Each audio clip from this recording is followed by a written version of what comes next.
Our first Alumni Distinguished Leadership Award goes to Alex Greene, class of 1997. Alex Greene has dedicated her life to a career in service. As one of the nation's first female strike fighter aviators, Alex is a pioneer and a champion of diversity. Beginning her career in the U.S. Navy, Alex was rapidly promoted through the military ranks for her sophisticated strategic vision and flawless tactical execution. She led the military establishment in policies and programs not only to ensure our national security, but to also advance the human condition. Alex is a recipient of the Bronze Star and Air Combat Medals. She was formally recognized by Ambassador Eikenberry from the Department of State for her leadership of the Ghazni Female Engagement Team and a commitment to cooperative civil-military mission. Alex was also featured in the recent PBS series Carriers with her 18 crew squadron of the Black Aces, and it was very, very interesting. Alex currently serves as an assistant professor of naval science at the George Washington University in Washington, D.C. Alex, congratulations on your IMSA Alumni Distinguished Leadership Award. Please join me up here to receive your award.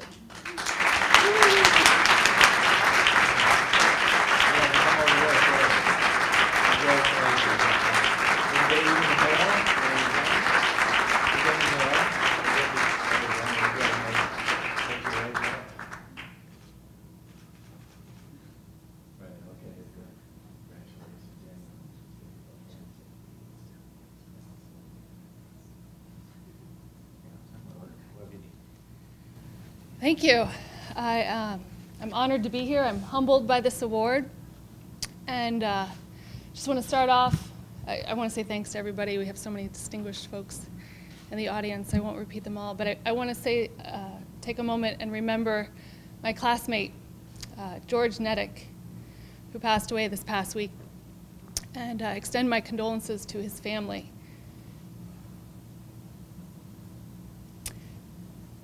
I can't believe it's been 15 years since we graduated, and folks like George, Sam, people who I remember as goofy, not you, Sam,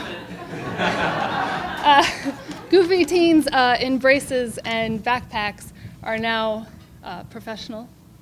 You look great. Distinguished, advanced in their careers, and married with children. And some, like George, have made their final departure. So, memento mori, remember your mortality. Life is short, and shortly it will end. I am inspired by this award and the reminder that our time is short to make the most of what I do have left. And my husband, Michael, is looking a little concerned because he's always trying to get me to slow down and take a break. So Michael, thank you for your love and support and your infinite patience. I promise we will go on a honeymoon eventually. We just haven't gotten around to it yet.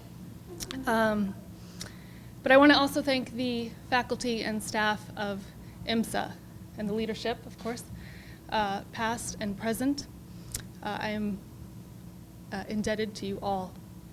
And when Carolyn told me about this dinner and this event, and if there was anybody in particular I wanted to invite, I think I just started going through the school directory and spouting out names. But for those of you who came this evening, thank you. I'm honored by your presence. So in 1992, I was a cutthroat 7th grader at a small private school in Chicago. An excellent institution with passionate, talented educators, coaches, and of course they could afford to attract passionate talent because I was surrounded by students from the most affluent families in Chicago, Chicago royalty, and the school was doing a great job of preparing students like me to go on to top Ivy League schools and succeed in prestigious careers and succeed in this certain paradigm of prosperity and perpetuate this cycle of affluence.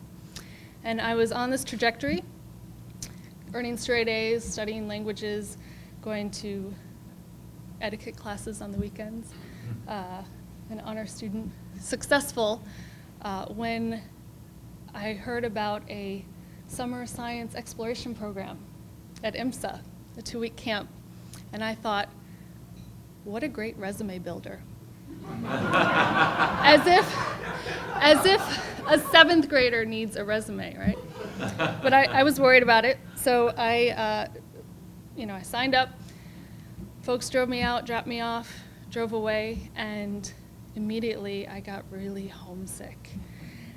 I was used to downtown Chicago and the bustle of the big city, and IMSA at the time was in the middle of a cornfield, and the building looked like a bomb shelter, and the classrooms had no walls.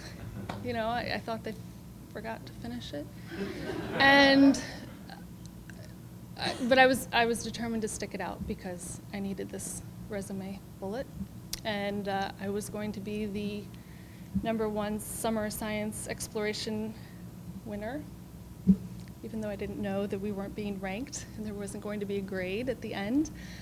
So we went to Fermilab, which was cool, and they put me in a team to work with other students, not compete against them. And this was a really new concept for me, teamwork and solving problems for the sake of solving problems, not just answers on a test that would improve my GPA and look good on my important resume. So one evening during this camp, there was an open gym night. I had to keep us busy in the evenings. So I went over to the gym and I was shooting baskets, missing mostly, and Keith McIntosh came over to me. And you guys know Keith? There you are. I've been looking for you all night. I'm so glad you came, because you're key to this speech. I think I'm going to cry. I'm so glad to see you. So you guys know how cool he is, and I thought you were cool like Michael Jordan in 1992. In 1992, you walked over to me and you said, let me help you out. You said, this is how you hold the ball, and this is how you shoot, and this is the key, is the follow-through. And it took about 45 seconds, and then you walked away, and that moment changed my life. Because that was the moment, well, not only changed my life, because to this day, I can shoot a basket. I'm actually really good still. I can't dribble, so I never really played, but we didn't go over that, so it's not your fault. I don't blame you. But I can follow through. So that was the moment that I decided to come to IMSA, because you weren't invested in me as a player on your team, or even as a full-time IMSA student. You just wanted me to be better, just because. And that's the MO of all IMSA mentors. Whatever the capacity, whatever the department, Jim, Dave, they just want you to be better, to succeed. They say these are the skills and the tools that you need to go out in the world, think critically, come up with creative solutions, and succeed. But as Dr. McLaren would insist, don't just be good for something. And so it's that message that we are going to not just shower you with attention and state-of-the-art facilities and access to top scholars and elite programs, but we are going to calibrate your internal compass so that you have this inherent sense of responsibility, of civic duty, of service to something bigger than yourself. And so I want to thank you, Keith, and everybody else who has grounded me, who has kept me focused, and everything I do, I keep I can't help it. It's my little internal compass guiding me along. And so I want to, more importantly, thank you for your service now and calibrating the next generation of IMSA graduates.